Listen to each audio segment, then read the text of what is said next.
အားလုံးမင်္ဂလာပါကျွန်တော်ခုပြောပြမယ့်အကြောင်းအရာတော့မွေးနေ့စကားစုများဒုတိယပိုင်းကိုကျွန်တော်ဆက်လက်ပြောကြားပေးသွားမှာဖြစ်ပါတယ်36လ2025မှာဆိုရင်ကျွန်တော်ရဲ့အသက်50ပြည့်မွေးနေ့ရောက်ပါပြီဖြစ်ပါတယ်အဲ့မွေးနေ့အတွက်ကိုကျွန်တော်အဓိပ္ပာယ်ရှိတဲ့စကားလုံးလေးတွေကိုကျွန်တော်ပြန်လည်မျှဝေပေးနေတာဖြစ်ပါတယ်ခုပြောပြမယ့်အကြောင်းအရာကတော့ဘာပဲလူတရားနဲ့လှူပါလို့ပြောလိုပါတယ်ဘာလို့ဒီလိုပြောရလဲဆိုရင်ကျွန်တော်တို့မြန်မာလူမျိုးတွေကအလူတဲ့အခါမှာအလူကံပုဂ္ဂိုလ်အရန်တွက်ချက်ပြီးလူကြတယ်။တဘောတော့စီးပွားတွက်ပြီးတော့လူကြတာများတယ်နော်။တရားရှိလို့လူတာတဲ့ကိုဘယ်ပုဂ္ဂိုလ်ကတော့ဘယ်စင်းရောက်နေပြီငါလူလိုက်ရင်တော့ဘလို့ကျိုးပေးမှာပဲဆိုတဲ့စိတ်နဲ့လူကြတာ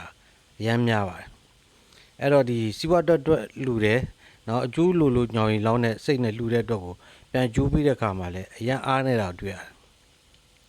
ကျွန်တော်တွေ့ကြုံရဆိုရင်တရားနဲ့လူလိုက်တဲ့လူကပိုပြီးအကျိုးပေးမြန်တာကိုတွေ့ရတယ်။အဲ့ဒီလိုမျိုးဖြစ်မှကြောက်လို့ဘုရားကနေပြီးတော့တာမယဟန်ကိုလူလဲနော်တာနာကိုရည်စူးလူမယ်တန်ဃာကိုရည်စူးပြီးလူမယ်ဆိုရင်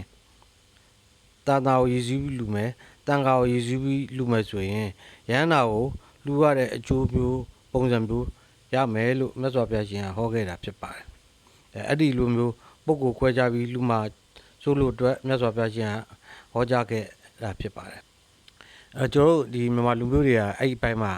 အရန်အားနေပါတယ်အဲ့တော့ဘာတွေဖြစ်လာလဲဆိုတော့ပေါ်ဝင်ခြင်းမှာပရိုက်တာစိတ်တွေအားနေလာနော်တယောက်ကုညီစိတ်တွေအဲ့လိုမျိုးတွေအားနေလာတယ်တခုခုဆိုရင်ကိုအတွက်အကျိုးမြတ်မရှိရင်ဘာမှမလုပ်တော့ဘူးအဲ့လိုမျိုးတွေဖြစ်လာတယ်တော့အဲ့တော့ဘာပဲလူတရားစိတ်နဲ့လူပါနော်ပုဂ္ဂိုလ်မခွဲခြားနဲ့တရားစိတ်လေးနဲ့လူလို့နော်ခွေးပဲလူနော်လူပဲလူအယူပဲလူနော်တိလာရှိတဲ့လူပဲလူနော်ဘလူပဲလူနော်ခုတရားစိတ်လေးနဲ့လူလိုက်အဲ့ဆိုရင်အဲ့ဒါအကျိုးပေးတာအာတန်ပါတယ်ကြားဘူးကြမှာတင်ပါတယ်တယောက်မြန်မာပြည်ကကြီးတက်ချမ်းသာတယောက်သူမရှိစင်းရတဲ့အချိန်ကလမ်းသွားရင်းနဲ့ခွေးတကောင်ငတ်နေတာကိုသူအံပြီးတော့ကြွေးနေတာအဲ့ဂျိုးကျေးဇူးတော့သူကြောက်အောင်ပြီးတော့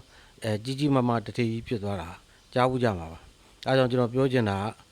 ကဘာပဲလူတရားစိတ်နဲ့လူပါလို့ပြောလိုပါတယ်